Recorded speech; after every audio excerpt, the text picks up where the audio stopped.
Hello students. आज की इस वीडियो में हम एक क्वेश्चन करेंगे जीएसटी वाला।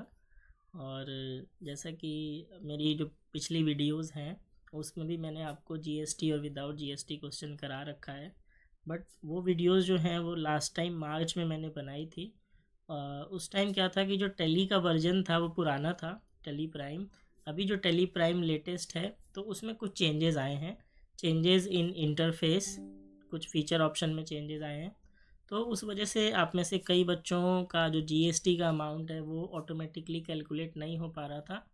तो आप लोगों ने कमेंट भी किया था, कई बच्चों का फ़ोन भी आया था। तो इसलिए मैं ये वीडियो बना रहा हूँ ताकि आप लोग ईज़िली जीएसटी कैलकुलेट कर सको। जिन बच्चों का अभी प्रैक्टिकल एग्ज़ाम नहीं हुआ कंप्यूटराइज्ड अकाउंटिंग सिस्टम टैली का, तो उनके लिए ये वीडियो यूज़फुल रहने वाली है। और ऐसा पॉसिबल है कि आपके एग्ज़ाम में विदाउट जीएसटी क्वेश्चन भी आ जाए और विद जीएसटी भी आ जाए। डिपेंड करता है कि टीचर ने आपको क्लास में क्या पढ़ाया है। अगर उन्होंने जीएसटी पढ़ाया है तो जीएसटी वो दे सकते हैं। अब कई बार क्या होता है कि जीएसटी जो है वो बेसिक 1 या 2 ट्रांजेक्शन में ही दिया जाता है, सभी ट्रांजेक्शन में जीएसटी नहीं बोला जाता करने को। तो ये जो क्वेश्चन मैं आपको दिखा रहा हूँ प्रैक्टिस का, इसमें केवल हमारी 2 ट्रांजेक्शन में जीएसटी है, ठीक है। और मेरी पिछली वीडियोस में आपको और भी ज़्यादा ट्रांजेक्शन्स में जीएसटी देखने को मिला होगा, लेकिन हम एग्ज़ाम में इतना ही पूछते हैं, इससे ज़्यादा डिटेल में नहीं पूछते। तो ये जो प्रैक्टिस क्वेश्चन है, आप इसको अगर अच्छे से कर लेंगे तो आप अपना जो टेली का लैब बेस्ड एग्ज़ाम होने वाला है उसको आप ठीक से अटैम्प्ट कर पाओगे। तो आपको सिंपली क्या करना है, स्टेप बाय स्टेप चलना है, ठीक है। और ये वीडियो हमारी 1 से 1.5 घंटे की बनेगी। तो अगर आप पूरा वीडियो एक बार अच्छे से गो थ्रू कर लेते हो, साथ के साथ प्रैक्टिस कर लेते हो, तो एग्ज़ाम में आप क्वेश्चन आराम से कर पाएंगे। अब आते हैं कि क्वेश्चन में होता क्या है, जीएसटी या नॉन जीएसटी जो टैली का क्वेश्चन है हमें उसमें करना क्या होता है। जिन बच्चों को बिल्कुल कुछ नहीं आता या जो बच्चे मतलब अभी जिन्होंने प्रैक्टिस करना शुरू किया है, तो देखिए क्वेश्चन में सबसे पहले आपको कंपनी से रिलेटेड इन्फॉर्मेशन दी जाती है। जैसे कंपनी का नाम क्या लेना है, ठीक है, और कंपनी का जीएसटी डिटेल क्या है, कंपनी का स्टेट क्या है। तो इस टाइप से आपको कुछ बेसिक इन्फॉर्मेशन दे दी जाती है। जैसे यहाँ पे आपको बोला गया है कि नेम ऑफ़ द कंपनी आप अपने यूनिवर्सिटी रोल नंबर से बनाओगे।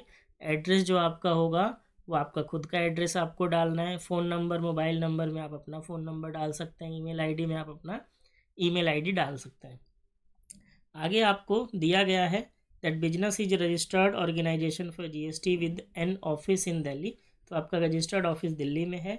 उसके बाद आपको जीएसटी नंबर दे दिया। उसके बाद ये एक पॉइंट है जो आपको ध्यान रखना होता है कि बैंक, कई बार ना 2 बैंक आपको दिए रहेंगे, तो आपको ये पता होना चाहिए कि किस बैंक का यूज़ हमें कब करना है, ठीक है। जैसे यहाँ पे लिखा है all purchases and sales transaction of goods payment to creditor and receipt from debtor are done through IDBI. तो जो भी सेल परचेज की पेमेंट होगी, डेटर क्रेडिटर से रिसिप्ट होगा, उनको पेमेंट होगा, वो हम आईडीबीआई से करेंगे। आगे है कि ऑल अदर जो ट्रांजेक्शन है वो आपका पीएनबी से होना है। तो ये भी आपको क्लियरली यहाँ पे दे दिया गया है, ये आपको ध्यान रखना है क्वेश्चन करते टाइम। आगे देखिए, आगे नेक्स्ट आपको क्या दिया है, आपको बोला गया है कि डेट स्किप करनी है, नरेशन स्किप कर देना है। तो जनरली हम ये फॉलो करते हैं क्योंकि बच्चों के पास टाइम बड़ा कम होता है, तो नरेशन हम नहीं लिखवाते और डेट और वाउचर नंबर भी हम नहीं डालते, ठीक है। क्योंकि टेली एजुकेशनल मोड में जब आप यूज़ करते हो तो डेट और वाउचर नंबर एक्सेप्ट वो कई बार नहीं करता। तो ये बेसिक चीज़ें आपको ध्यान रखनी है। उसके बाद हमारा जो मेन टास्क होता है वो यहाँ से स्टार्ट होता है। आपको बैलेंस शीट फीड करनी होती है, ठीक है। जब आप बैलेंस शीट फीड कर लेंगे उसके बाद आपको स्टॉक फीड करना होता है, देन हम ये ट्रांजेक्शन्स रिकॉर्ड करते हैं। तो मैंने आपको बेसिक क्वेश्चन का एक ओवरव्यू दे दिया। अब हम इसको करते हैं कि टैली में कैसे होगा, टैली में चल के करते हैं। तो टैली प्राइम ओपन कर लीजिए। जिनके पास अगर टैली प्राइम नहीं है तो आप इसको टैली की वेबसाइट से डाउनलोड कर सकते हो। गूगल पे लिखोगे टैली प्राइम डाउनलोड, पहला जो लिंक है वहाँ पे जाओ, टैली का सॉफ्टवेयर वहाँ से आप डाउनलोड करके इंस्टॉल कर सकते हैं। तो ये मैंने अपना टैली प्राइम ओपन कर लिया है और ये हमारा टैली प्राइम खुल गया। देखिए जब पहली बार आप टेली प्राइम को ओपन करेंगे तो ये पेज आता है। इसमें हमें एजुकेशनल मोड में जाके कंटिन्यू करना होता है। तो एजुकेशनल मोड पे जाके क्लिक कर दो या एंटर प्रेस कर दो, ये आपका टेली प्राइम खुल जाएगा। ठीक है, हो सकता है कुछ बच्चों के केस में ये पेज आए। ठीक है, तो ये पेज आएगा तो आपको यहीं क्रिएट कंपनी का ऑप्शन मिल जाएगा। देखिए स्टार्टिंग में ही, और कहीं नहीं जाना, पहला ऑप्शन ही कंपनी क्रिएट का है। तो हमारा काम यहीं से स्टार्ट होता है, कंपनी क्रिएशन से। तो हम क्रिएट कंपनी पे क्लिक करेंगे तो कंपनी क्रिएशन पेज ओपन हो जाएगा। ठीक है, लेकिन कई बच्चों में ये पेज नहीं आता, कई बच्चों में दूसरा पेज आता है। मैं दिखाता हूँ। कई बार जब आप टैली ओपन करोगे ना तो कुछ इस टाइप से पेज आएगा, गेटवे ऑफ टैली करके। तो यहाँ से आपको क्या करना है, अपने राइट साइड में जो कंपनी का ऑप्शन है इस पर जाना है, और यहाँ भी आपको क्रिएट कंपनी का ऑप्शन मिल जाएगा। तो जैसे भी इंटरफेस ओपन हो, आप ऑप्शन में जाके क्रिएट कंपनी सेलेक्ट कर लेंगे। अब क्रिएट कंपनी पे हम आ गए। क्रिएट कंपनी में आपको जो जो बेसिक डिटेल दी गई हैं वो भर लीजिए। जैसे सबसे पहले आपको बोला गया है कंपनी का नाम, तो कंपनी का नाम जो होगा आपका, तो वो आप अपने रोल नंबर से बनाएंगे। तो सपोज़ करो मैंने ये एक रैंडम रोल नंबर लिख दिया, एंटर प्रेस करते हैं। फिर आपको देना है एड्रेस। तो एड्रेस में आप अपना घर का एड्रेस दे सकते हो या कॉलेज का एड्रेस लिख सकते हो, कोई इशू नहीं है। देन स्टेट में आप दिल्ली सेलेक्ट कर लीजिएगा। पिन कोड में जो भी आपके एरिया का पिन कोड है वो आ जाएगा। टेलीफ़ोन नंबर आप ब्लैंक छोड़ सकते हैं। मोबाइल नंबर में आप अपना मोबाइल नंबर लिख लेंगे। देन नेक्स्ट आपसे पूछता है फैक्स, इसको खाली छोड़ दो। ईमेल आईडी में आप अपना ईमेल आईडी डाल देंगे एग्ज़ाम वाले दिन, या जो भी आईडी आपको बोली जाएगी।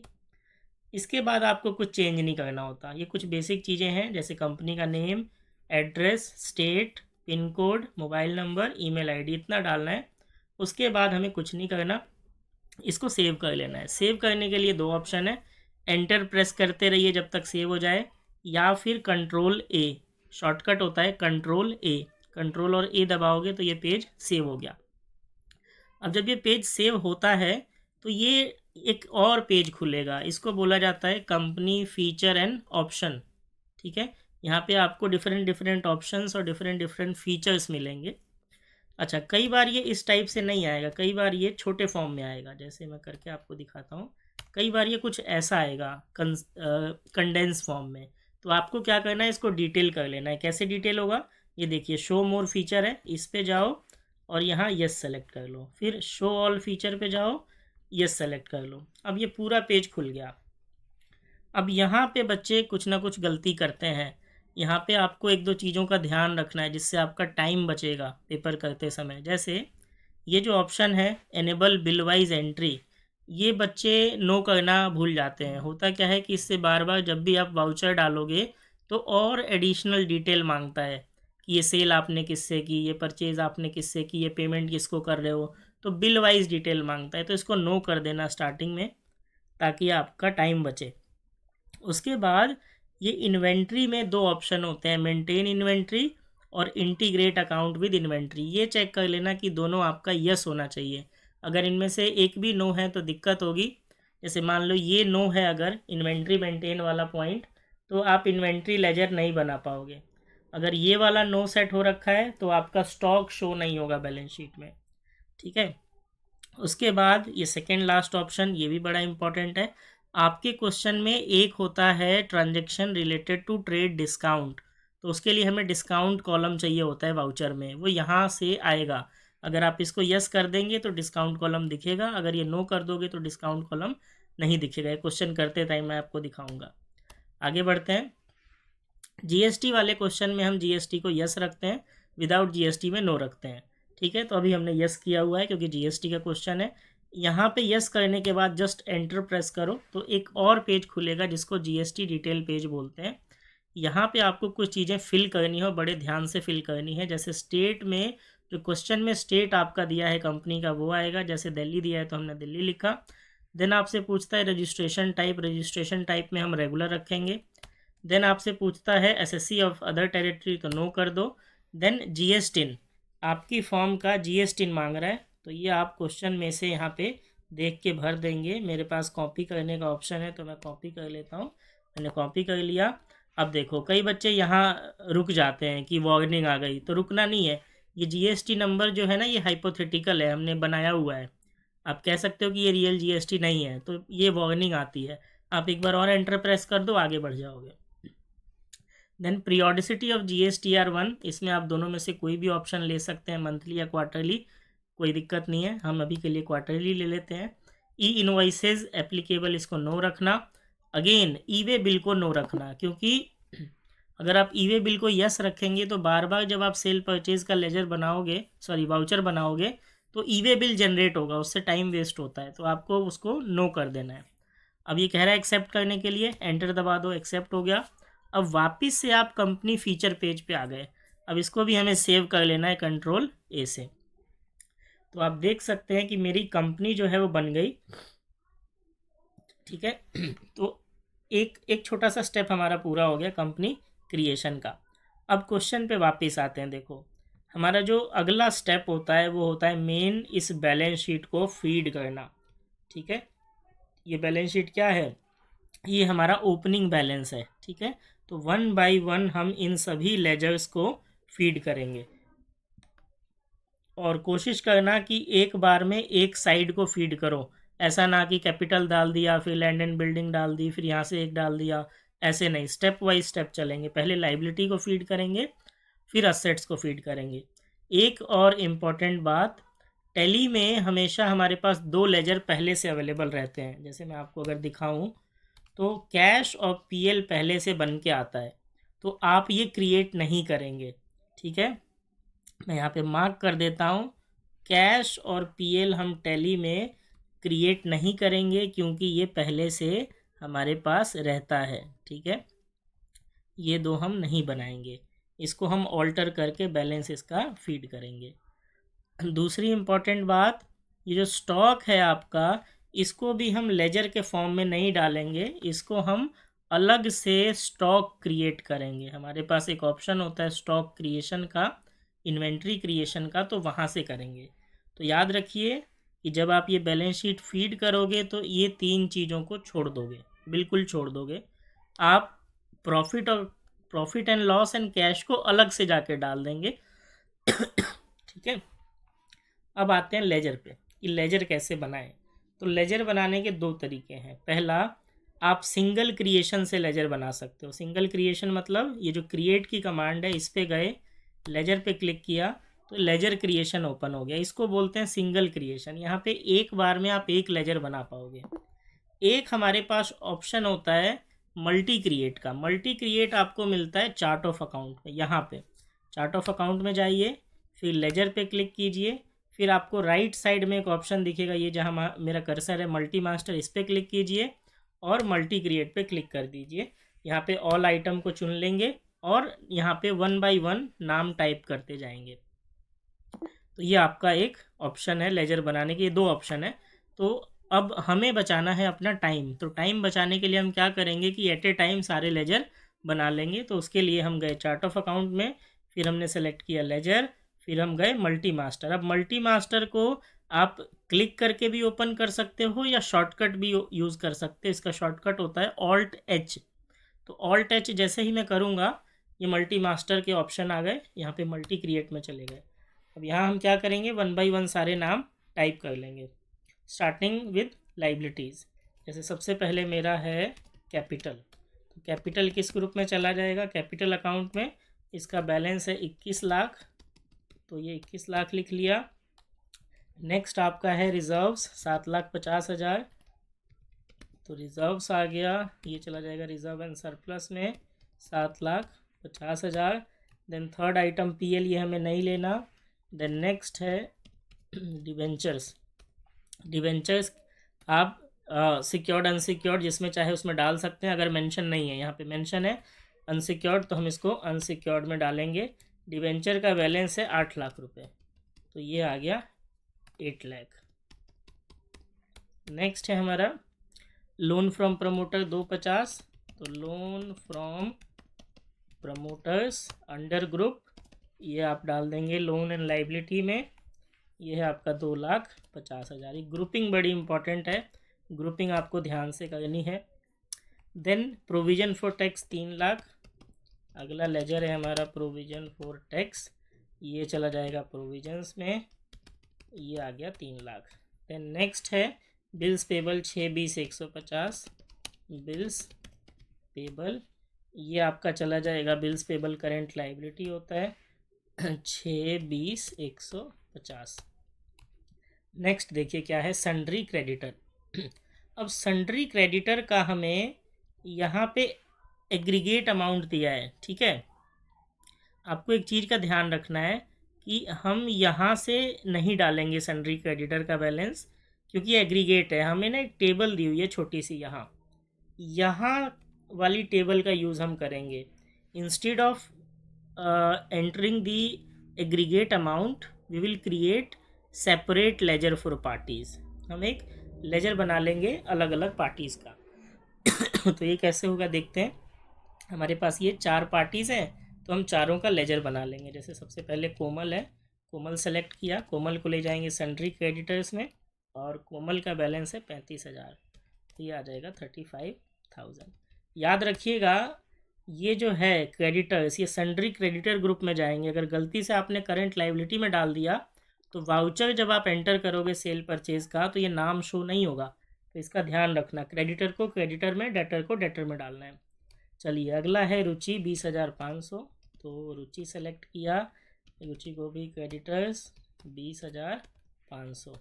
अगला है नेक्स्ट सुमित 65,500, तो सुमित क्रेडिटर्स 65,500। नेक्स्ट है संजय, संजय ये भी आपका क्रेडिटर्स है, इसका बैलेंस है 54,600, 54,600, ठीक है। ये हमने डाल दिया। अब आप ऊपर देखो बैलेंस शीट में क्या रह गया, 2 आइटम रह गए, salary outstanding and rent outstanding. तो ये भी जल्दी से बना लेते हैं। सैलरीज आउटस्टैंडिंग ये आपका करंट लाइबिलिटीज़ है। सैलरी आउटस्टैंडिंग का बैलेंस है 40,000। नेक्स्ट है रेंट आउटस्टैंडिंग, ये भी आपका करंट लाइबिलिटी बन जाएगा, इसका बैलेंस है 35,000। तो ये हमने लिख लिया।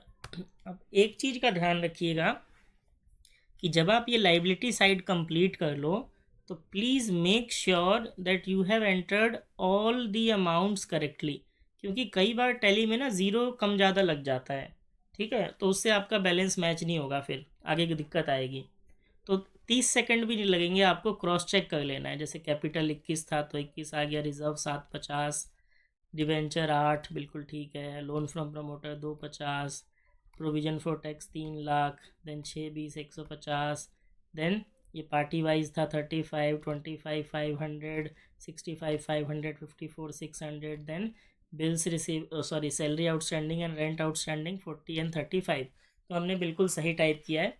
लाइबिलिटी साइड हमारा हो गया कंप्लीट। अब आ जाते हैं असेट साइड।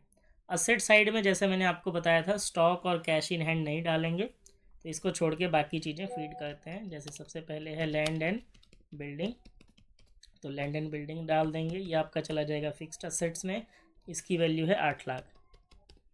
नेक्स्ट है हमारा मशीनरी 4,30,000, तो आ जाएगा मशीनरी, ये आपका फिक्स्ड असेट्स हो जाएगा, ये आ जाएगा 4,30,000। देन नेक्स्ट है आपका इन्वेस्टमेंट 2 लाख, तो ये लिख लेंगे इन्वेस्टमेंट, ये ग्रुप में चला जाएगा इन्वेस्टमेंट में 2 लाख।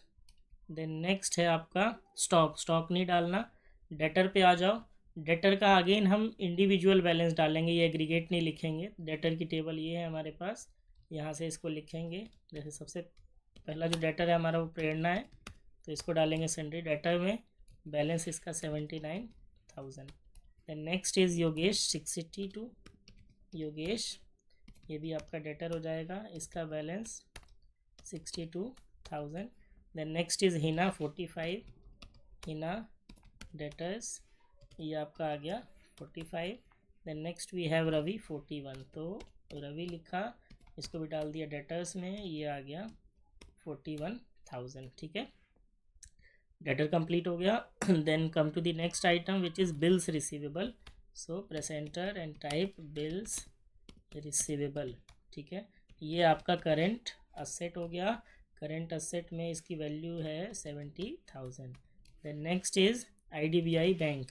बैंक दोनों आपको बना लेने हैं। IDBI बैंक ये आपका चला जाएगा बैंक अकाउंट्स में। इसका बैलेंस है 8,90,000। 8,90,000 टाइप कर लिया। Then next is PNB। So type PNB bank and make it under bank account.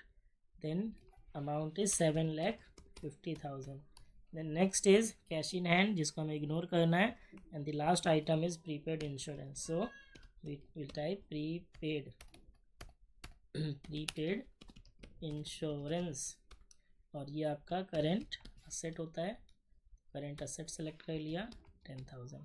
सो जैसे लाइबिलिटी साइड को चेक किया था वैसे ही जल्दी से असेट को चेक कर लेते हैं। लैंड एंड बिल्डिंग 8 लाख की है।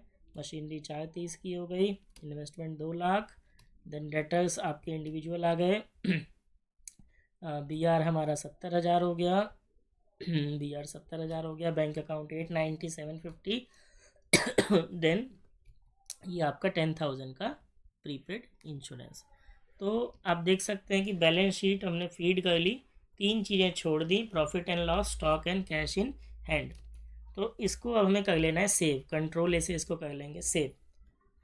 अब जैसा मैंने आपको कहा ना कि 2 चीज़ें हमें फीड करनी है, क्या क्या, एक कैश का बैलेंस और एक PL का बैलेंस। तो ये आपको करना है ऑल्टर में जाके। जो सेकंड ऑप्शन दिख रहा है आपको, ऑल्टर पे क्लिक करो। देन लेजर पे जाओ और वो लेजर सेलेक्ट करो जिसमें चेंजेस करने हैं। जैसे हमें कैश में चेंज करना है तो हम कैश में जाके यहाँ पे लिख देंगे कैश का अमाउंट 35,000। ये नीचे आएगा ओपनिंग बैलेंस, नीचे ऑप्शन मिलेगा आपको, यहाँ लिख देंगे 35,000 और इसको कंट्रोल से सेव कर लेंगे। ऐसे ही हमें चेंज करना है प्रॉफिट एंड लॉस में। तो प्रॉफिट एंड लॉस में नीचे आके प्रॉफिट का बैलेंस लिख दो 3,80,000। तो ये आ गया 3,80,000। कंट्रोल से सेव कर लिया। अब एक चीज़ और याद रखिए, आपके क्वेश्चन में ना 2 पार्टी का GST नंबर दिया है, ठीक है। हमने जो लेजर बनाए पार्टीज़ के उसमें GST का ऑप्शन नहीं आया डालने का। तो हम क्या करेंगे कि हम इसी ऑल्ट्रेशन के समय ही, जब आप ये 2 बैलेंस ऑल्टर कर रहे हो, इन पार्टी का GST डाल दो ताकि बाद में आपको ना डालना पड़े वाउचर बनाते समय, ठीक है। तो हम क्या करेंगे, कोमल और प्रेरणा का अकाउंट एडिट करके उसमें GST डाल देते हैं। तो क्या करेंगे, यहाँ से सेलेक्ट करो प्रेरणा टाइप करके और यहाँ देखो, यहाँ एक ऑप्शन आता है स्टेट का। तो प्रेरणा का स्टेट क्या है, प्रेरणा का स्टेट दिल्ली है। यहाँ दिल्ली रहने देंगे। और यहाँ आके देखो, यहाँ एक तो रजिस्ट्रेशन टाइप याद रखना रेगुलर आना चाहिए तभी ऑटो कैलकुलेट होगा। दूसरा GST डालना है हमें यहाँ पे प्रेरणा का। तो मैं इसको यहीं से सेलेक्ट कर लेता हूँ और मैं यहाँ पेस्ट कर देता हूँ। प्रेरणा हो गया, कंट्रोल है। उसके बाद एक पार्टी हमारी कोमल है जिसके साथ GST ट्रांजेक्शन है। तो कोमल का भी GST डालना पड़ेगा। अब याद रखना कोमल का स्टेट जो है वो गोवा है, तो गोवा सेलेक्ट करना पड़ेगा आपको। और ये इफ़ेक्टिव डेट अगर आपसे पूछता है तो 1 अप्रैल 23 चलने देना। फिर रजिस्ट्रेशन टाइप रेगुलर ही आएगा और GST में इसका कोमल का GST डाल देंगे, ठीक है। तो ये सेलेक्ट किया यहाँ से और यहाँ आके पेस्ट कर दिया, कंट्रोल से सेव कर दिया। अब देखो अगर किसी बच्चे का मिस हो गया हो कि कैसे मैंने ऑल्टर किया, तो ये ऑल्टर में गया, यहाँ से लेजर में गया और जो जो लेजर ऑल्टर करने हैं उनमें ऑल्ट्रेशन किया। जैसे मैंने कैश में किया, ठीक है, फिर PL में किया, फिर दोनों पार्टीज़ में किया। कैश PL में इसलिए किया क्योंकि मुझे कैश और PL का बैलेंस डालना है। पार्टी को इसलिए किया क्योंकि उनका GST नंबर हमें देना पड़ेगा, तभी GST कैलकुलेट कर पाएंगे। तो आप देखेंगे कि बैलेंस शीट मेरी लगभग पूरी फीड हो गई है। स्टॉक को छोड़ा है हमने, कैश PL भी हमने बैलेंस डाल के पूरा कर लिया। तो इतना काम करने के बाद आपको क्रॉस चेक करना है कि क्या यहाँ तक मेरा क्वेश्चन ठीक हुआ है। तो उसको चेक करने का बड़ा सिंपल सा तरीका है कि बैलेंस शीट ओपन करो, इसको डिटेल करो। डिटेल कैसे करोगे, Alt F1 से। Alt F1 प्रेस करोगे तो डिटेल हो जाएगा, ठीक है।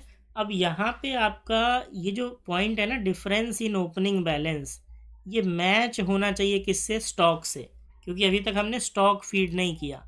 अगर ये स्टॉक से मैच होता है तो आपका क्वेश्चन यहाँ तक बिल्कुल ठीक है। तो ये देखो 2038,750, 2038,750 एग्जैक्टली मैच कर रहा है। दैट मीन्स हमने बाकी सारे लेजर ठीक से एंटर कर लिए हैं। अब हमारा जो अगला टास्क होता है वो होता है इसको फीड करना। ये जो टेबल आपको दिख रही है, ठीक है, ये स्टॉक की टेबल है। ये हमारा टास्क है इसको फीड करना। तो अब इसको फीड करते हैं। इसको फीड करने के लिए ना आपको 3 काम करने होते हैं। सबसे पहले बनाना होता है स्टॉक यूनिट, क्योंकि जो आपकी क्वांटिटी होगी वो किसी न किसी यूनिट में होगी, जैसे pieces, pairs, litre, KG.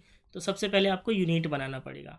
Once you are done with unit, आपको ग्रुप बनाना पड़ेगा। जैसे यहाँ पे शर्ट और ट्राउज़र के 2 ग्रुप हैं, और जब आप ग्रुप बना लोगे तो आइटम बनाना पड़ेगा। ठीक है, तो चलिए ये करते हैं। अब क्रिएशन के लिए आपके पास अगेन 2 ऑप्शन है, इधर you can use single creation और मल्टीपल क्रिएशन। तो स्टॉक यूनिट और स्टॉक ग्रुप जो होगा हम सिंगल क्रिएशन से बनाएंगे, ताकि उसमें जीएसटी की डिटेल डाल सकें। स्टॉक आइटम हम मल्टीपल क्रिएट करेंगे। तो सिंगल क्रिएशन के लिए क्रिएट में गए, सबसे पहले हम बनाना है स्टॉक यूनिट। तो यूनिट पे सेलेक्ट किया। यहाँ पे आपसे पूछता है सिंबल, तो सिंबल में सेम यही लिखना जो यहाँ पे आप यूज़ कर रहे हो। जैसे पीसीएस यूज़ कर रहे हैं तो सिंबल में पीसीएस लिख दिया। फिर पूछता है फॉर्मल नेम, तो इसका फॉर्मल नेम होता है पीसेज। ठीक है, तो ये पीसेज लिख दिया।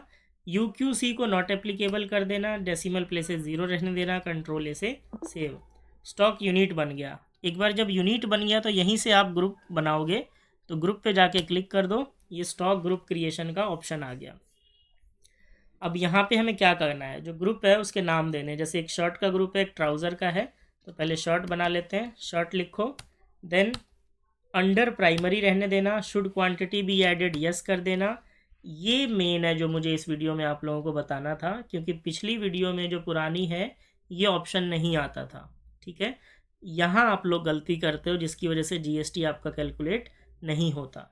तो एचएसएन को आपको रखना है एज पर कंपनी।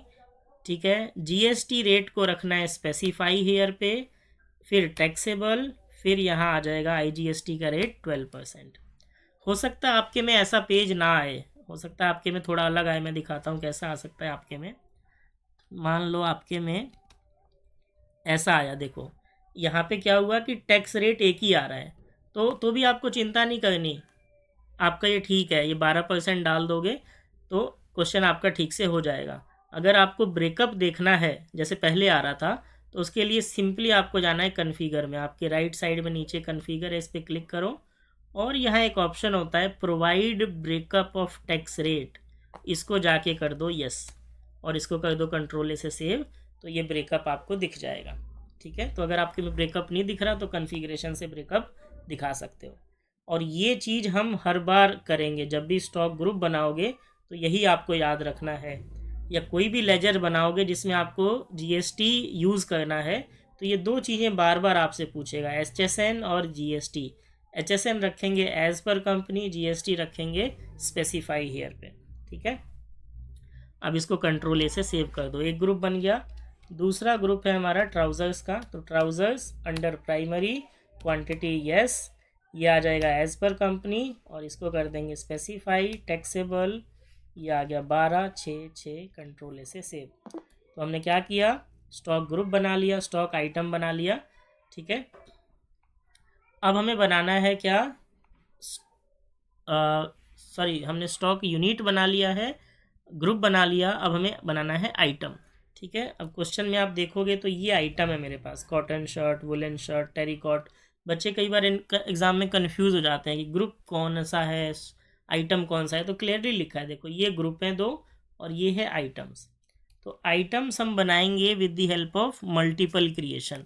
तो मल्टीपल क्रिएशन के लिए कहाँ जाना है, चार्ट ऑफ अकाउंट्स, देन क्या बनाना है हमें, स्टॉक आइटम। तो स्टॉक आइटम सेलेक्ट कर लो, और यहाँ से अगेन राइट साइड में मल्टी मास्टर पे क्लिक करेंगे और मल्टी क्रिएट पे क्लिक कर देंगे। अब आपको सिंपली बस टाइप करते जाना है आइटम वाइज। तो पहला है हमारा कॉटन शर्ट, कॉटन शर्ट लिखा। ये आपसे पूछेगा कि किस ग्रुप का है ये, तो शर्ट है तो शर्ट में चला जाएगा, यूनिट में पीसेज आ जाएगा। फिर आपसे पूछता है ओपनिंग क्वांटिटी, ओपनिंग क्वांटिटी हमारी 650 है। ठीक है, देन आपसे पूछता है रेट, तो रेट आ जाएगा 1100, और अमाउंट कैलकुलेट हो गया। सेकंड देखो वुलन शर्ट, वुलन शर्ट ये भी आपका शर्ट में चला जाएगा, पीसेज, और ये है 550, 1275 के रेट से, तो 1275। देन नेक्स्ट आपको दिखेगा टेरिकॉट शर्ट, तो ये टाइप कर लीजिए टेरिकॉट शर्ट, और ये पूरा आप लोग लिखना आइटम का नाम टेरिकॉट शर्ट। उसके बाद ये चला जाएगा शर्ट में पीसेज, इसकी क्वांटिटी है 150, 2100 रुपये से 150, 2100 रुपये पर पीस। नेक्स्ट है कॉटन ट्राउज़र, तो ये टाइप कर लीजिए कॉटन ट्राउज़र्स, ये आपका ट्राउज़र्स में चला जाएगा पीसेज, और ये है आपका 250, 850 के रेट से, तो ये आ गया। नेक्स्ट है हमारा item woollen trouser 100, 450 woollen trousers, ये आपका ट्राउज़र्स में चला गया।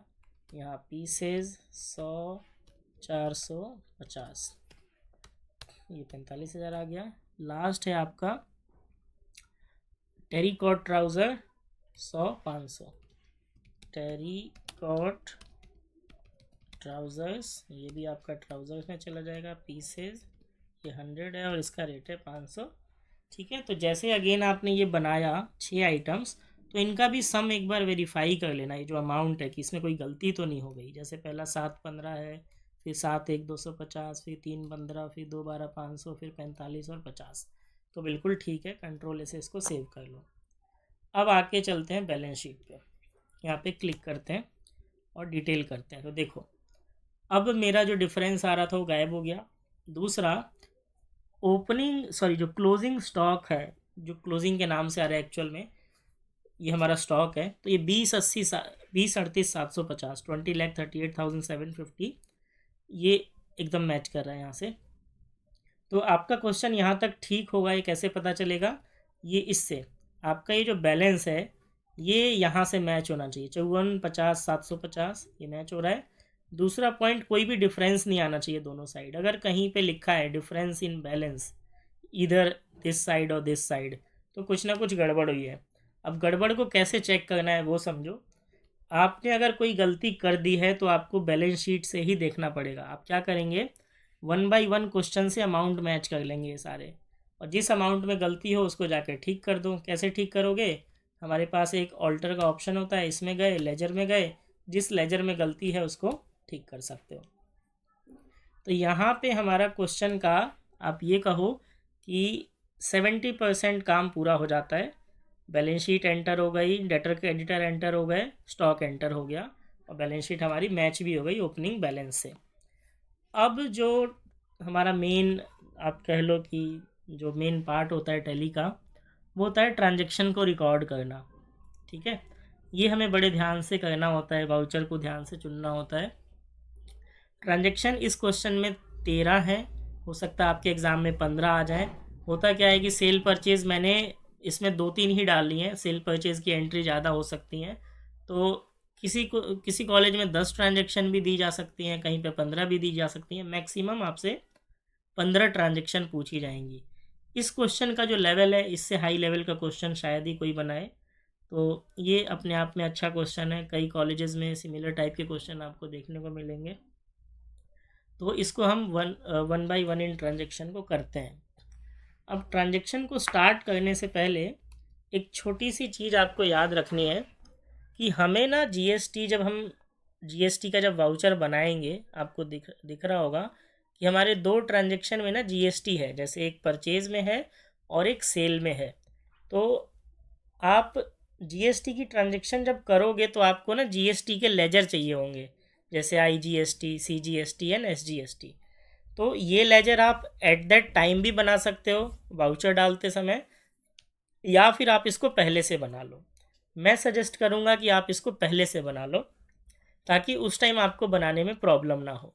ठीक है, पहले से बनाने के लिए क्या करेंगे, हम क्रिएट से इसको बनाएंगे, क्योंकि इन लेजर में हमें जीएसटी की डिटेल डालनी पड़ती है।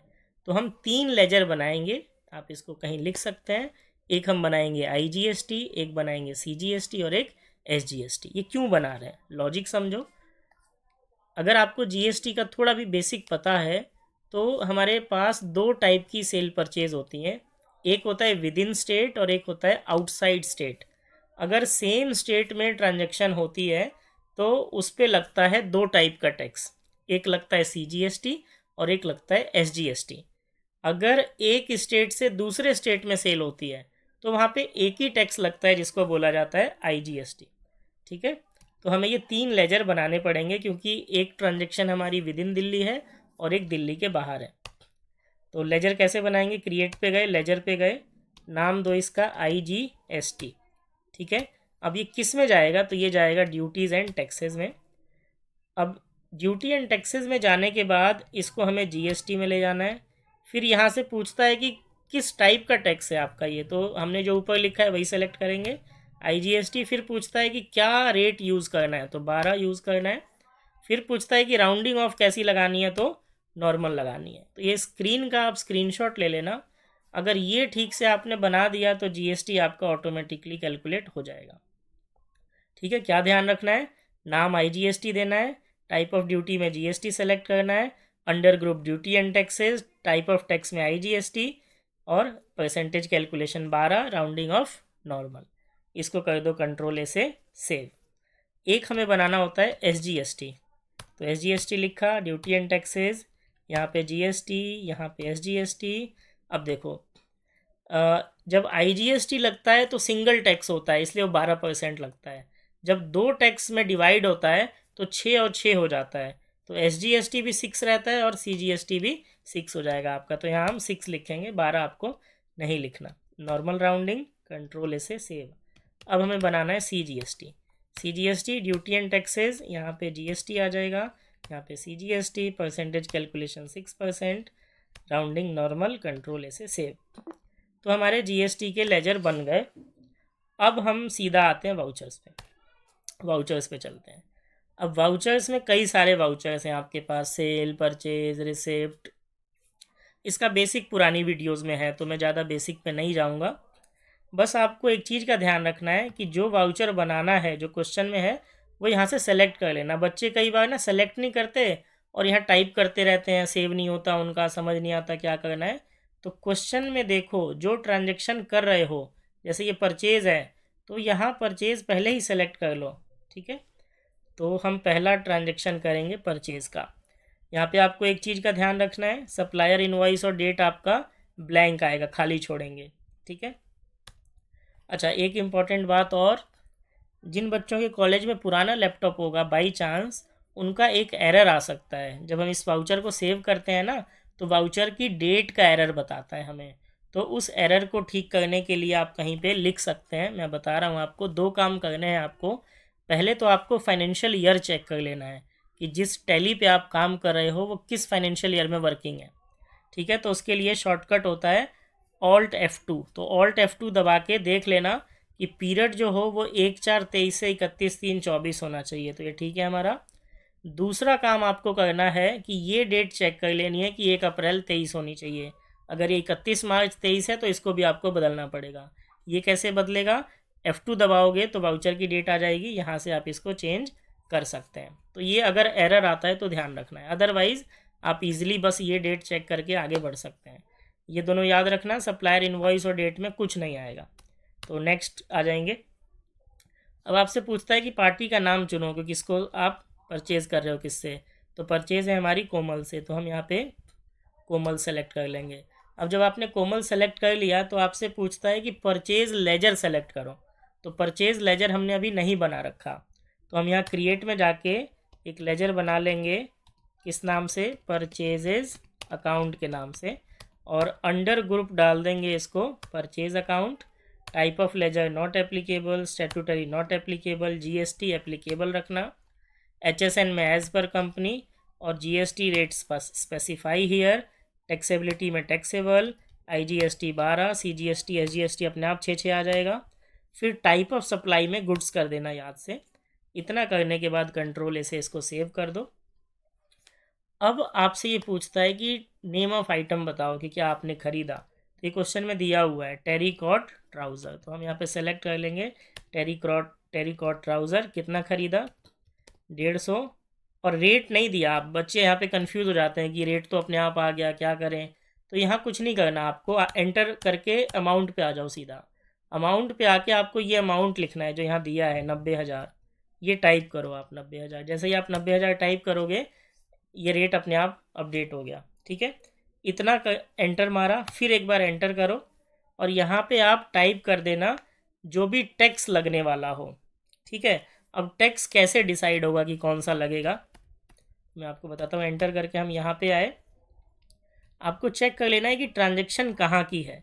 अब ये गोवा की है, तो गोवा की जो ट्रांजैक्शन होती है वो एक स्टेट से दूसरे स्टेट में होती है, तो यहाँ लगना चाहिए IGST। तो मैं IGST यहाँ से सेलेक्ट कर लूँगा। देखो जैसे ही मैंने सेलेक्ट किया अमाउंट आ गया। अच्छा, मान लो अगर मैं IGST की जगह CGST सेलेक्ट करता तो ये अमाउंट नहीं दे रहा मुझे। क्यों नहीं दे रहा?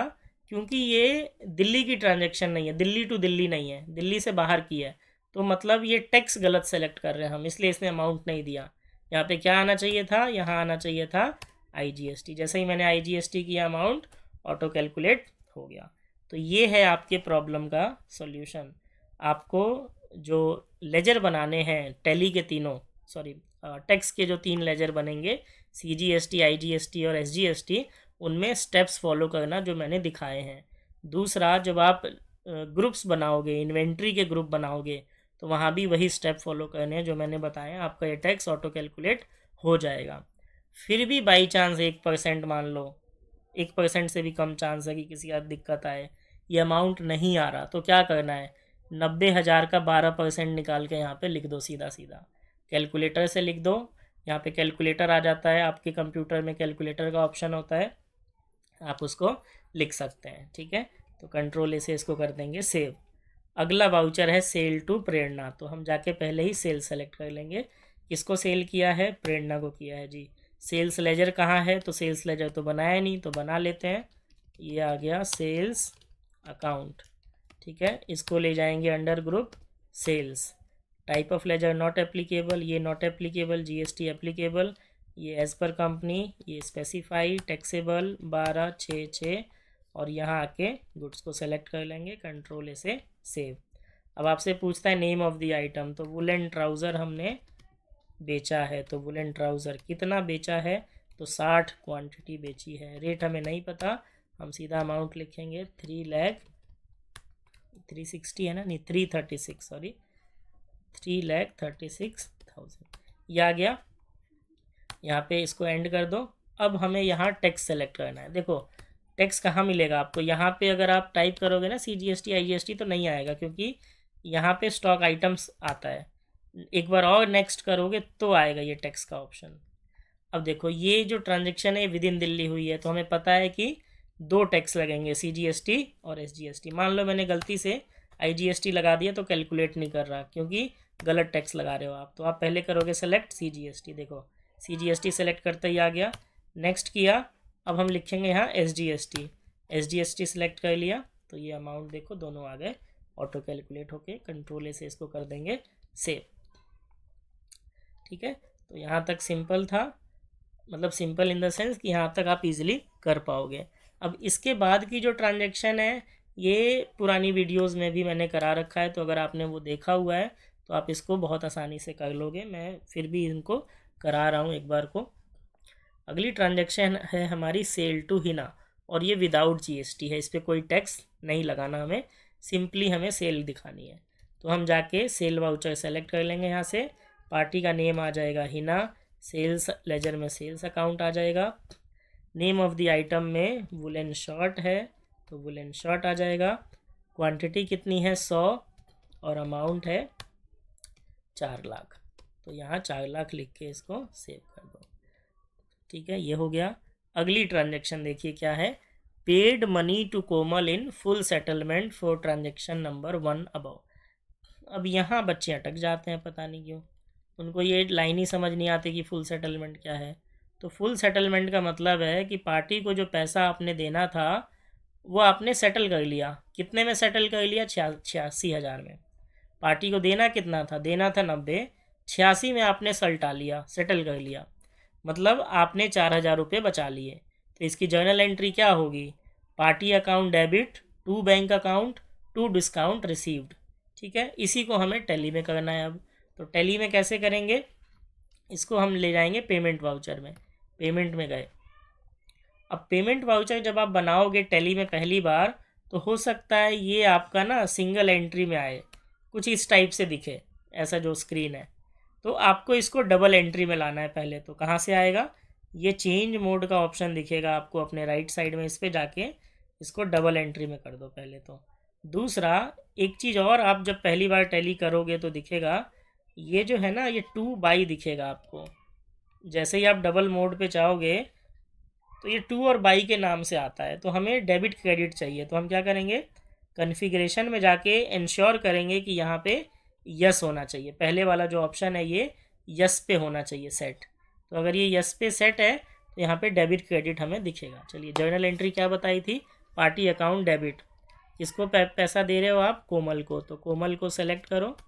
कितना इसका, अब यहाँ पे कितना बैलेंस लिखेंगे कोमल के सामने, तो उतना लिखेंगे जितना हमें देना था एक्चुअल में, तो 90 देना था। ठीक है, क्रेडिट क्या करोगे, बैंक अकाउंट IDBI। कितना पैसा दिया हमने, ओनली 86।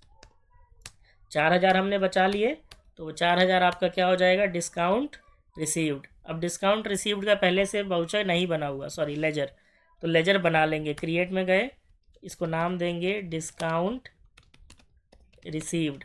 अंडर ग्रुप चला जाएगा ये इनडायरेक्ट इनकम, क्योंकि डिस्काउंट जो हमें मिलता है वो इनडायरेक्ट इनकम होती है। ठीक है, और ये सब नॉट एप्लीकेबल कर दो, इनकी ज़रूरत नहीं है हमें। कंट्रोल ऐसे आ गए नेक्स्ट में। ये आपका आ गया अमाउंट, देखो कोमल 90,000, IDBI 86 और डिस्काउंट में चला गया 4000। कंट्रोल ऐसे सेव। ठीक है, अगला पॉइंट देखिए, इसको ध्यान से देखिएगा। रिसीव्ड फ्रॉम प्रेरणा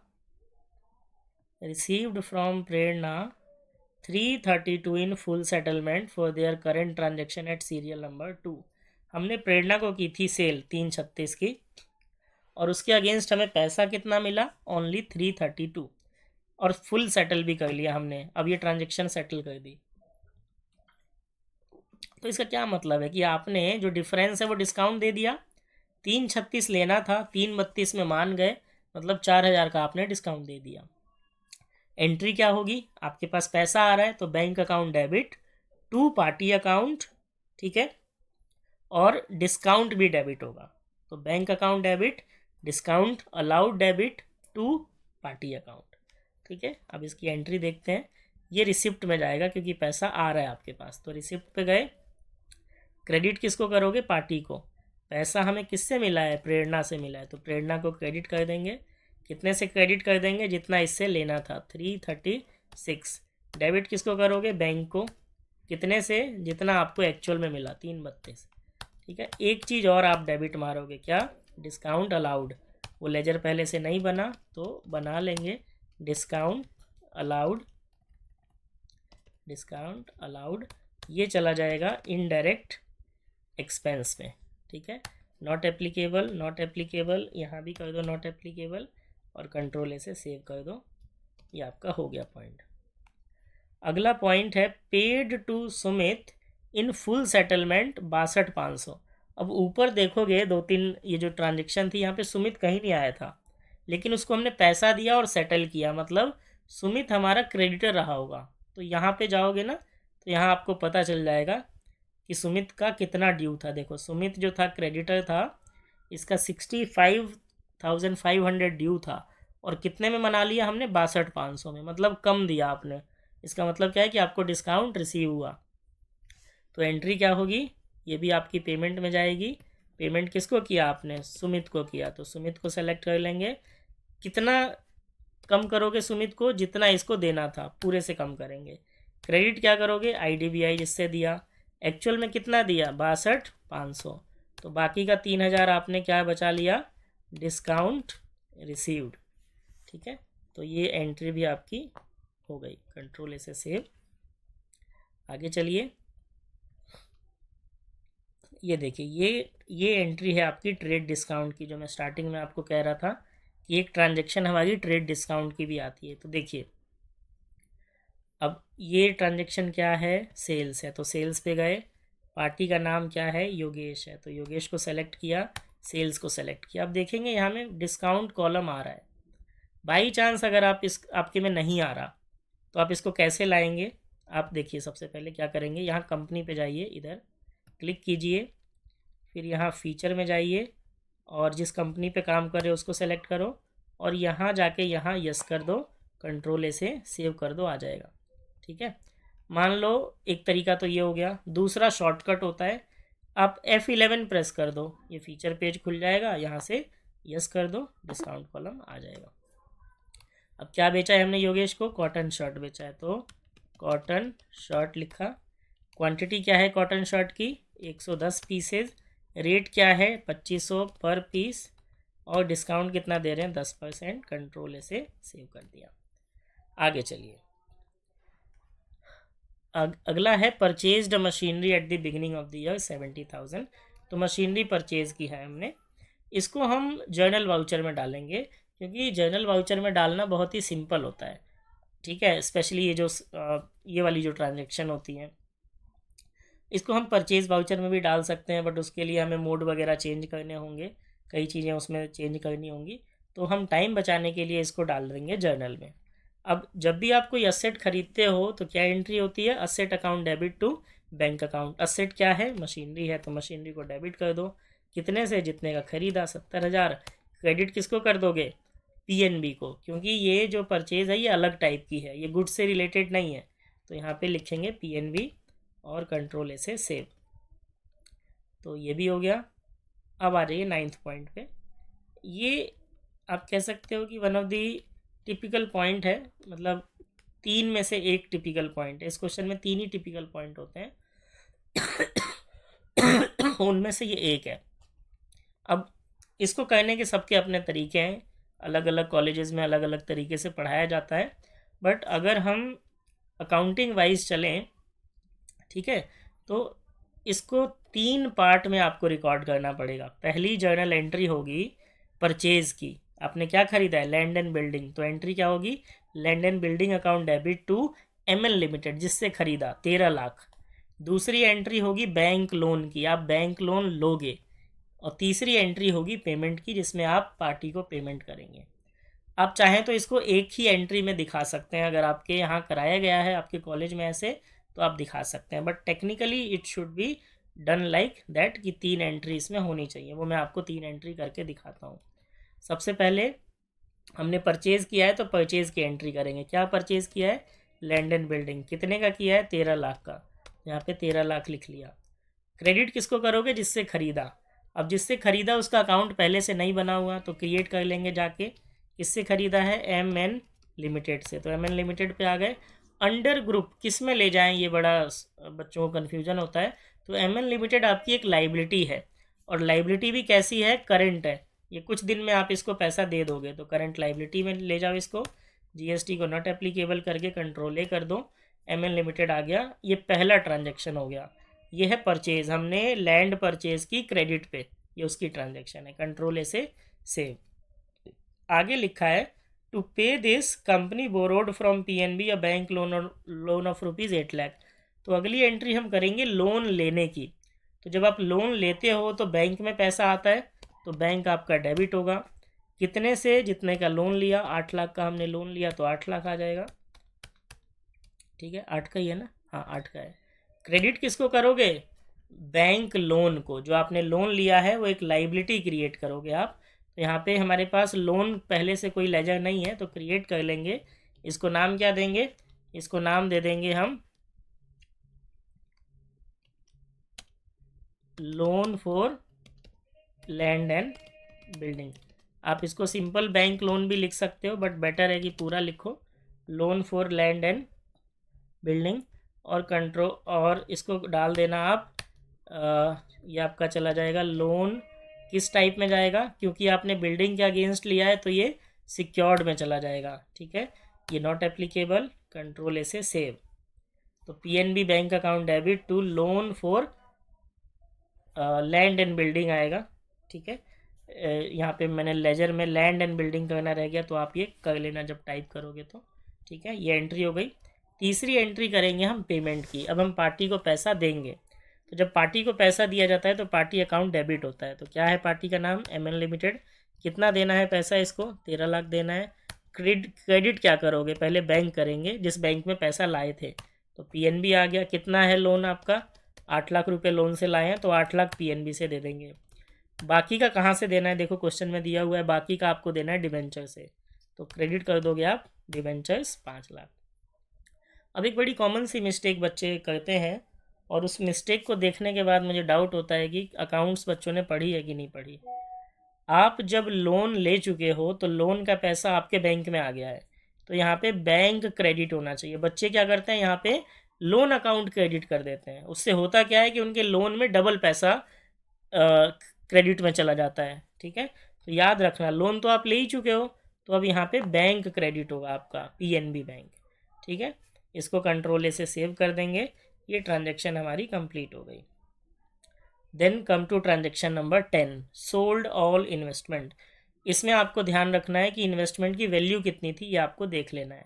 तो इन्वेस्टमेंट की वैल्यू हमारी 2 लाख थी, और इसको बेच कितने में दिया हमने, 2.5 लाख में। मतलब हमें 50,000 का हो गया प्रॉफिट।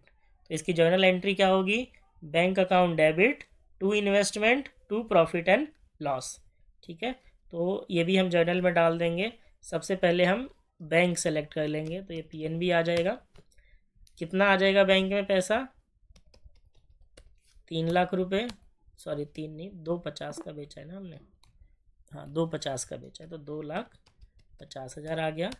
क्रेडिट किसको करोगे, क्रेडिट कर देंगे हम अपने जो भी आपने असेट बेचा, तो इन्वेस्टमेंट बेचा तो इन्वेस्टमेंट को क्रेडिट कर देंगे।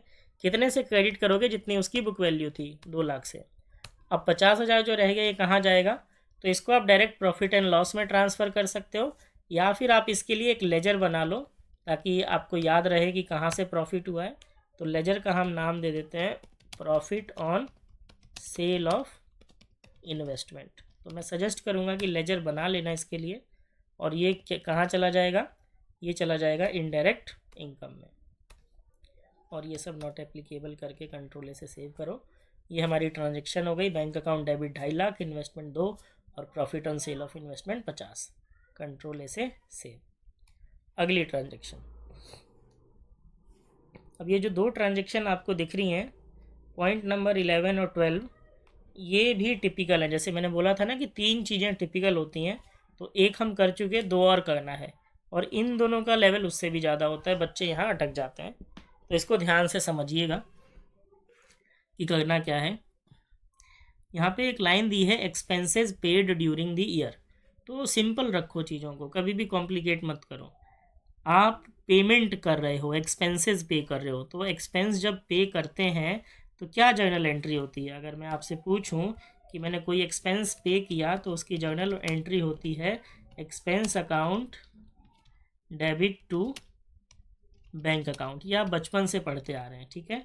तो इसके अकॉर्डिंगली ये जो पेमेंट मैंने की है, इसकी क्या जर्नल एंट्री होनी चाहिए, इसकी जर्नल एंट्री होनी चाहिए outstanding salary debit, rent account debit, tax paid for last year debit, insurance debit to bank account.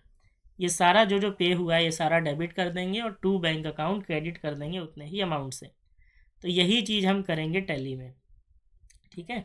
तो सबसे पहले क्या पे हो रहा है, आउटस्टैंडिंग सैलरी 15। तो यहाँ पे आप लिख लो सैलरीज आउटस्टैंडिंग 15। ये तो आसान है। यहाँ दिक्कत आती है बच्चों को, यहाँ अटक जाते हैं बच्चे। रेंट इंक्लूडिंग आउटस्टैंडिंग, तो जो हमने पेमेंट की है ना 45,000 रेंट की, तो इसमें पुराना आउटस्टैंडिंग भी हमने पे किया है। अब पुराना आउटस्टैंडिंग हमें निकालना पड़ेगा कि कितना था। कहाँ से दिखेगा, बैलेंस शीट से। तो यहाँ देखोगे आप, तो पुराना आउटस्टैंडिंग 35 था, तो एक्चुअल में जो आपने 45 दिए हैं, इसमें पुराना 35 भी दे दिया। तो इसकी 2 पार्ट में डिवाइड करना है आपको। एक पार्ट होगा रेंट आउटस्टैंडिंग, और एक दिखाएंगे करंट रेंट, करंट ईयर का रेंट, ठीक है। तो यहाँ पे एक आ जाएगा आपका डेबिट रेंट आउटस्टैंडिंग, क्योंकि पूरा दे दिया हमने पुराना 35। एक डेबिट आपका हो जाएगा rent account, rent account, rent account मतलब करंट ईयर का रेंट जो है। इसको इनडायरेक्ट एक्सपेंस में ले जाएंगे, not applicable, not applicable, control ए। अब रेंट कितना दिया, मतलब इस साल का कितना दिया, देखो टोटल 45 दिया आपने, जिसमें से 35 पुराना था, तो इस साल का कितना दिया, इस साल का 10,000 दिया। अगला क्या डेबिट करोगे, अगला डेबिट हम करेंगे tax of the last year.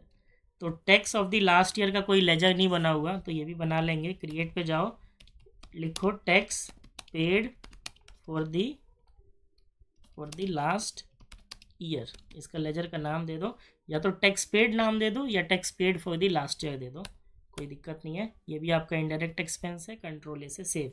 कितना पे किया आपने? 2.5 लाख, तो ये भी लिख लिया। इसके बाद एक और जा रहा है इंश्योरेंस पेड, तो एक और डेबिट करना है, तो DR यहाँ पे कर लो और यहाँ पे लिख लो इंश्योरेंस। अब इंश्योरेंस का लेजर भी ना बना हुआ, तो क्रिएट पे जाओ, इसका नाम दो इंश्योरेंस अकाउंट, और ये भी इनडायरेक्ट एक्सपेंस है, सेव कर लो। और ये है आपका, कितना दिया है? 5,000, तो यहाँ पे लिख लेंगे 5,000। तो आई होप ये पॉइंट आपको समझ आया हो। हमने क्या किया कि जो जो खर्चे पे किए उसको लिखते गए, जैसे सैलरी 15, रेंट 35 और 10 45, tax paid 2.5 lakh, insurance paid 5,000, और सारा क्रेडिट किससे हो जाएगा? बैंक से। बैंक कौन सा? PNB। ठीक है, 3,15,000, ये हमारी एंट्री हो गई। अब इसको हम कर लेंगे कंट्रोल ए से सेव।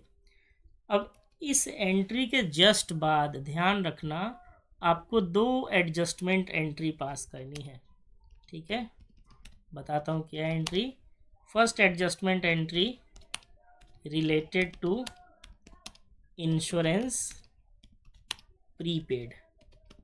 आपकी बुक में एक प्रीपेड इंश्योरेंस आ रहा है। अगर आपने बैलेंस शीट ध्यान दिया हो तो बैलेंस शीट में ऊपर प्रीपेड इंश्योरेंस था 10,000। ठीक है, अब इस 10,000 का क्या मतलब है? इस 10,000 का मतलब है कि आपने पिछले साल इस साल का कुछ एक्सपेंस पे कर दिया था, तो इसलिए हमने उसको प्रीपेड में शो कर दिया है।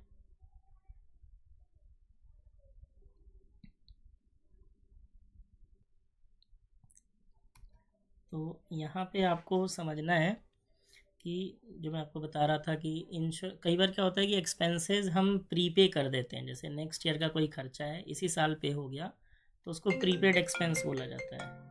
अब प्रीपेड एक्सपेंस जो होता है वो हम असेट साइड में दिखाते हैं, लेकिन जब जिस साल वो खर्चा होना चाहिए था उस साल उसको हम एक्सपेंस अकाउंट में ट्रांसफ़र कर देते हैं। ठीक है, तो एंट्री क्या होगी? देखो, इंश्योरेंस प्रीपेड 10,000 है, तो उसको हम इंश्योरेंस अकाउंट में ट्रांसफ़र कर देंगे बीइंग एन एक्सपेंस।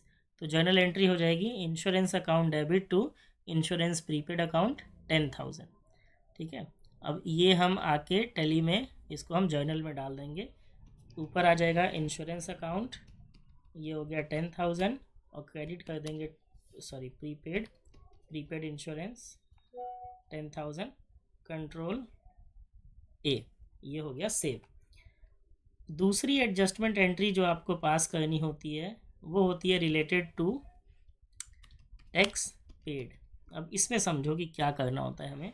देखो, टैक्स जो होता है, इस साल का टैक्स अगले साल पे होता है। ठीक है, क्योंकि मार्च में जब हम बुक्स को क्लोज़ कर रहे होते हैं अपने, तो उस टाइम तक टैक्स हमने नहीं दिया होता। तो होता क्या है कि हम टैक्स के लिए एक प्रोविज़न बना लेते हैं। प्रोविज़न बनाते हैं प्रॉफिट से। हर साल मार्च के महीने में कंपनीज प्रोविज़न बना लेती हैं और टैक्स का पैसा जाता है जुलाई अगस्त तक। तो जब भी टैक्स पे होगा तो आपको वो अमाउंट अपने प्रोविज़न से एडजस्ट मारना है। तो जर्नल एंट्री क्या होगी? प्रोविज़न फॉर टैक्स को करेंगे डेबिट, प्रोविज़न फॉर टैक्स को करेंगे डेबिट। कितने से? इस केस में 2,50,000 का टैक्स पे हुआ है, तो इसको प्रोविज़न फॉर टैक्स अकाउंट को आप डेबिट कर दोगे 250 से। ठीक है, इसको डेबिट हमने क्यों किया? क्योंकि हम प्रोविज़न फॉर टैक्स को कम करना चाहते हैं। Provision for tax credit nature का है, तो इसको कम करने के लिए आप डेबिट कर दोगे। क्रेडिट किसको करोगे? Tax paid for last year, ये लेजर बनाया था, तो इसको हम क्रेडिट कर देंगे। कितने से? इसको क्रेडिट कर देंगे 250 से। ठीक है, अब इस एंट्री का मतलब क्या हुआ, इसका क्या इफ़ेक्ट आएगा? तो इसका इफ़ेक्ट ये आएगा कि प्रोविज़न आपका कम हो जाएगा 2.5 लाख से। ठीक है, आपने यूटिलाइज़ कर लिया, और जो टैक्स पे आपने किया था, जो एक एक्सपेंस क्रिएट किया था, वो एक्सपेंस इससे एडजस्ट हो जाएगा। तो ये जर्नल एंट्री आपको यहाँ पास करनी है। यहाँ आप लिखोगे प्रोविज़न फॉर टैक्स 2.5 लाख, और यहाँ आ जाएगा tax paid for the last year 2.5 lakh. अब इसका इफेक्ट देखो क्या हो रहा है, जो मैं बताना चाहता हूँ आपको।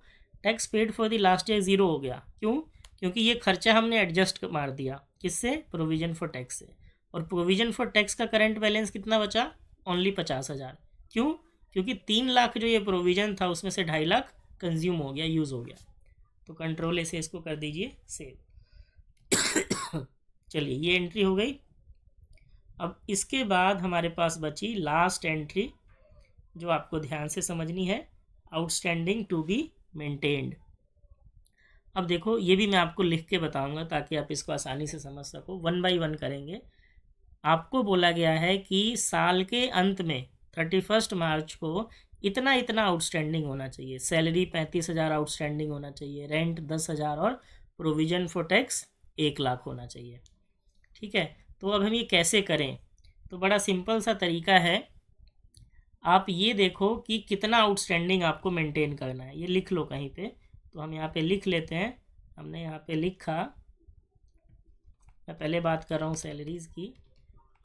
यहाँ पे लिख लो आउटस्टैंडिंग टू बी मेंटेन्ड। कितना बनाना है हमें आउटस्टैंडिंग, आउटस्टैंडिंग हमें मेंटेन करना है 35,000। तो ये 35,000 हमने यहाँ लिख लिया। हमें चेक करना होगा कि क्या कोई ओल्ड आउटस्टैंडिंग पड़ा हुआ है क्या, ये हमें चेक करना है। ये कहाँ से चेक कर पाएंगे, तो ये चेक कर पाएंगे हम बैलेंस शीट से। सैलरी का आउटस्टैंडिंग कितना था पुराना, 40। उसमें से कुछ पे हुआ है इस साल, कितना, 15। तो 40 में से 15 पे हो गया, इसका मतलब अभी कुछ पेंडिंग है। कितना पेंडिंग है, 25,000। तो पुराना आउटस्टैंडिंग आपका कितना है, 25,000। अब ध्यान से समझना, आउटस्टैंडिंग जो मेंटेन करना है साल के अंत में 35 है, पुराना 25 है। दैट मीन्स न्यू आउटस्टैंडिंग कितना क्रिएट हुआ इस साल, ये हुआ 10,000।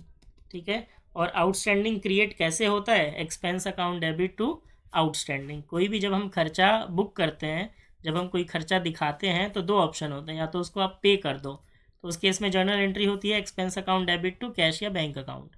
दूसरा ऑप्शन होता है कि उसको आप आउटस्टैंडिंग दिखा दो, तो एंट्री क्या होती है, expense account debit to outstanding account. ठीक है, तो एंट्री क्या होगी इसकी एंट्री हो जाएगी सैलरीज अकाउंट डेबिट, कितने से, जितना नया बनाना है 10,000, टू क्या आ जाएगा, टू आ जाएगा सैलरीज आउटस्टैंडिंग 10,000। ये आपको करना है, यही चीज़ टैली में कर दो जाके। यहाँ पे लिखो सैलरी, अब सैलरी अकाउंट बनाना पड़ेगा, पहले से नहीं है, तो यहाँ पे हम बनाएंगे सैलरीज अकाउंट, इनडायरेक्ट एक्सपेंस में चला जाएगा। 10,000 से डेबिट करना है इसको, क्रेडिट किसको करना है, सैलरीज आउटस्टैंडिंग को। कंट्रोल ए से कर दो सेव। तो ये हो गया कंप्लीट। अगला आउटस्टैंडिंग क्या है, रेंट मेंटेन करना है 10,000, तो इसको भी ऐसे ही लिख लेंगे। ठीक है, रेंट के केस में क्या हो जाएगा, रेंट के केस में आप लिख लोगे आउटस्टैंडिंग टू बी मेंटेन्ड। ठीक है, कितना मेंटेन करना है, 10,000। फिर चेक करो ओल्ड आउटस्टैंडिंग है क्या कोई, तो रेंट के केस में अगर आपने ध्यान से क्वेश्चन किया होगा तो आपको याद है कि सारा आउटस्टैंडिंग पे हो गया, तो कोई भी आउटस्टैंडिंग पुराना नहीं है। तो इसका मतलब क्या आया कि न्यू आउटस्टैंडिंग जो क्रिएट होगा वो कितना क्रिएट करना है हमें, 10,000। और इसकी एंट्री क्या हो जाएगी, तो एंट्री हो जाएगी rent account debit to rent outstanding, और कितने से, 10,000 से। तो अगेन टैली पे आइए, एंट्री कीजिए rent account 10,000 to rent outstanding. तो आउटस्टैंडिंग हमने क्रिएट कर दिया। कंट्रोल ए से इसको कर देंगे सेव। अब क्वेश्चन में एक लास्ट पॉइंट रह गया हमारा, प्रोविज़न फॉर टैक्स भी आपको मेंटेन करना है 1 लाख रुपए। ठीक है, तो ये कैसे मेंटेन होगा, सेम मेथड आप यहाँ पे आके लिखिए, आउटस्टैंडिंग नहीं, इस केस में प्रोविज़न वर्ड लिखेंगे, provision to be maintained, provision to be maintained. कितना मेंटेन करना है, हमें मेंटेन करना है 1 लाख रुपए। ठीक है, अब आप चेक करेंगे कि क्या कोई ओल्ड प्रोविज़न बचा है हमारे पास, तो जी हाँ बचा हुआ है। कैसे पता चलेगा, ये देखो टॉप पे जाओगे तो यहाँ 3 लाख का प्रोविज़न था, इसमें से 2.5 लाख यूटिलाइज हो गया जितना टैक्स पे हुआ, दैट मीन्स 50,000 अभी भी हमारा पुराना प्रोविज़न है। तो न्यू प्रोविज़न कितना बनाना पड़ेगा? न्यू प्रोविज़न आपको बनाना पड़ेगा और 50,000 से, ठीक है। तो new provision to be created, ये 50,000 आ गया। इसकी जर्नल एंट्री क्या होगी? प्रोविज़न जो बनता है ये बनता है हमेशा पीएल से, तो एंट्री हो जाएगी profit and loss account debit to provision, ठीक है। यही हम टैली में पास कर देंगे। यहाँ पे आके लिख देंगे प्रॉफिट एंड लॉस अकाउंट कितने से? 50,000 से टू प्रोविज़न, ये provision for tax. Control a से सेव, ये भी हमारा हो गया। तो ये एंट्री नंबर 12 तक हो गई। 13 एंट्री है आपकी मशीनरी पे डेप्रिसिएशन, तो ये भी जर्नल में डाल देंगे। सबसे पहले आपको डेप्रिसिएशन अकाउंट बना लेना पड़ेगा, डेप्रिसिएशन अकाउंट, क्योंकि ये लेजर पहले से नहीं है हमारे पास, ये भी इनडायरेक्ट एक्सपेंस में चला जाएगा। अब देखिए, जब आप डेप्रिसिएशन लगाते हो तो क्या जर्नल एंट्री होती है? Depreciation account debit to asset account. अब डेप्रिसिएशन कैसे निकलेगा? 30% है। बच्चे क्या करते हैं, सीधा यहाँ पे मशीनरी देखिए 30% लगा दिया, क्वेश्चन गलत। आपको चेक करना है कि क्या कोई परचेज हुआ है, तो yes there is a purchase of ₹70,000, यहाँ पे परचेज था ये, तो इसको भी जोड़ोगे आप। तो 4 30 प्लस 70 5 लाख, 5 लाख पे 30% लगाया तो 5 दिए 15, 1,50,000 आपका डेप्रिसिएशन आ गया। तो डेप्रिसिएशन अकाउंट डेबिट 1,50,000 टू किस पे डेप्रिसिएशन चार्ज हुआ है? मशीनरी। कंट्रोल ए से सेव।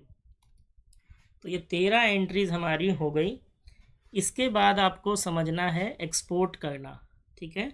आपको क्वेश्चन करने के बाद अपनी बैलेंस शीट को एक्सपोर्ट भी करना पड़ेगा, ठीक है। अच्छा, उससे पहले एक चीज़ मैं आपको बता दूं, कई बच्चों की क्वेरी आ रही थी कि हमारा जीएसटीआर रिपोर्ट नहीं आ रहा, तो वो नहीं आएगा। मैं आपको दिखाता हूँ जाके क्यों नहीं आएगा। यहाँ पे गए, जीएसटी रिपोर्ट्स में गए, 3B पे गए, ये देखो यहाँ पे कोई बैलेंस नहीं आ रहा। तो इसका सिंपल सा रीज़न है कि ये जो जीएसटी नंबर हमने यूज़ किया है ना, ये रियल जीएसटी नहीं है, ना ही ये रियल है, ना ही पार्टी वाला रियल था। तो जब तक यहाँ रियल जीएसटी नहीं होगा, ये अमाउंट नहीं कैलकुलेट होगा। और रियल जीएसटी हम क्वेश्चन में यूज़ नहीं कर सकते किसी पर्सन का, क्योंकि हम एजुकेशनल पर्पज़ से पढ़ाई कर रहे हैं, मतलब क्वेश्चन बना रहे हैं। तो अगर आप किसी का जीएसटी किसी नॉन पर्सन का डाल के देखोगे अपने टैली में, तो कैलकुलेट हो जाएगा। अभी के लिए बस इतना मान के चलिए कि आपको एग्ज़ाम में ये रिपोर्ट जनरेट नहीं करनी, क्योंकि यहाँ पे जीएसटी आएगा ही नहीं। आपको एग्ज़ाम में सिंपली 3 रिपोर्ट जनरेट करनी है, बैलेंस शीट, डे बुक और पीएल, ठीक है। तो हम चले जाएंगे यहाँ पे, पहले आते हैं बैलेंस शीट। इसको किया डिटेल। एक्सपोर्ट करने के लिए ये ऑप्शन आता है, देखो ये, या तो यहाँ क्लिक करो या कंट्रोल ई दबा दो तो भी हो जाएगा। तो यहाँ दबाते हैं। यहाँ जाने के बाद करंट पे क्लिक करो। करंट पे जाने के बाद कन्फिगर, देखो अगर फाइल फॉर्मेट डिटेल है, रिपोर्ट का फॉर्मेट डिटेल है और फाइल फॉर्मेट पीडीएफ है, तो आप कंटिन्यू कर सकते हो। अगर यहाँ डिटेल की जगह कंडेंस आया तो आपको कन्फिगर में जाके चेंज करना पड़ेगा। कैसे? यहाँ जाके क्लिक करोगे तो ये डिटेल हो जाएगा। एंटर प्रेस किया मैंने सिंपली, तो ये डिटेल हो गया। और यहाँ पीडीएफ करने के लिए एंटर प्रेस करके यहाँ से पीडीएफ आप सेलेक्ट कर लोगे, ठीक है, और कंट्रोल ए से सेव कर दोगे, ठीक है। और एक्सपोर्ट पे क्लिक करोगे, ये पूछेगा ओवरराइट, तो इसको यस करना, यस करने के लिए वाई प्रेस करना। तो ये देखो, ये मेरा एक्सपोर्ट होके बैलेंस शीट यहाँ पे खुल गया। अब आपके सिस्टम में जनरली ये जो पीडीएफ खुलता है, ये खुलता है माइक्रोसॉफ्ट एज पे, या अगर जिनके में कोई और पीडीएफ का फॉर्मेट होगा तो उसमें खुलेगा। तो वहाँ आपको क्या करना है कि उस फाइल को सेव कर लेना है, ठीक है। ऑप्शन मिल जाएगा आपको सेव करने का। कहीं ना कहीं यहाँ पे ये जो मेरा कर्सर है, अभी ये नहीं लोड हो पाया है सही से, तो यहाँ आपको ऑप्शन मिलता है जहाँ से आप इसको सेव कर सकते हो, ठीक है। चलिए, ऐसे ही हम प्रॉफिट एंड लॉस को एक्सपोर्ट कर लेंगे। यहाँ क्लिक करेंगे और करंट पे जाएंगे। करंट पे जाके देखो अभी कंडेंस आ रहा है, तो इसको कॉन्फ़िगर पे गए, यहाँ कंडेंस पे आके एंटर प्रेस कर दिया, डिटेल हो गया। कंट्रोल ए से सेव किया, एक्सपोर्ट पे क्लिक कर दिया, ओवरराइट को यस कर दो। तो ये देखो, ये मेरा अब ओपन हो गया, ठीक है। तो हम क्या करेंगे, इसको सेव करते हैं। तो अगर आपका इसी तरीके से खुलता है जैसा मेरे में खुला है, तो यहाँ आपको ऑप्शन मिलेगा, देखो सेव एज़ का, तो आप यहाँ पे क्लिक करोगे, ठीक है। इसके बाद आपको जाना है डेस्कटॉप पे। डेस्कटॉप पे आप एक फ़ोल्डर बना लेना, पहले ही बना लेना, मैंने नहीं बना रखा तो मैं बना लेता हूँ। जैसे मैंने क्रिएट करके इसको नाम दे दिया टेली आंसर्स, ठीक है। आप इसको नाम दोगे अपना एग्ज़ाम रोल नंबर से, जो भी आपको इंस्ट्रक्शन दी जाएगी उस हिसाब से बनाओगे, ठीक है। इस फोल्डर को ओपन किया और यहाँ पे हम इसको नाम दे देंगे प्रॉफिट एंड लॉस PL, और इसको कर देंगे सेव। ऐसे ही जो बैलेंस शीट जनरेट हुई थी तो उसको भी यहाँ से सेव एज पे गए और बैलेंस शीट के नाम से इसी फॉर्मेट पे सेव कर दिया। ऐसे ही हम एक जनरेट करते हैं डे बुक। डे बुक के लिए जाना है, ये देखो गेटवे ऑफ टैली पे डे बुक का ऑप्शन है, यहाँ गए, फिर किया एक्सपोर्ट पे क्लिक, फिर करंट सेलेक्ट किया और ये कंडेंस आ रहा है तो कॉन्फ़िगर पे गए, कंडेंस पे आके एंटर मार दिया, डिटेल हो गया, कंट्रोल से सेव और एक्सपोर्ट पे क्लिक करेंगे। ओवरराइट के लिए बोलेगा यस कर दो, ये आपका डे बुक आ गया। तो ये भी एक्सपोर्ट करना ज़रूरी है क्योंकि टीचर इसी से चेक करेगा आपका क्वेश्चन, क्योंकि यहीं पे सारी जर्नल एंट्री आपकी आती हैं। अब इसको आप कैसे सेव करोगे, तो यहाँ पे जाके आपको सेव एज़ पे जाना है। सेव एज़ पे जाके यहाँ पे आप डे बुक को सेव कर लेंगे, ठीक है। तो ये तीनों फाइल सेव हो गई। ये आप घर पे प्रैक्टिस करके देख लेना एक्सपोर्ट का। और अब आपने देखा होगा कि जो भी आपके छोटे छोटे क्वेरीज़ थे पुरानी वीडियो से रिलेटेड, वो इसमें आपके दूर हो गए होंगे। GST कैलकुलेट करके भी मैंने दिखा दिया और मैंने आपको प्रॉपर एक क्वेश्चन करा दिया इवन सारे ट्रांजेक्शन के साथ। तो थैंक यू फॉर वॉचिंग।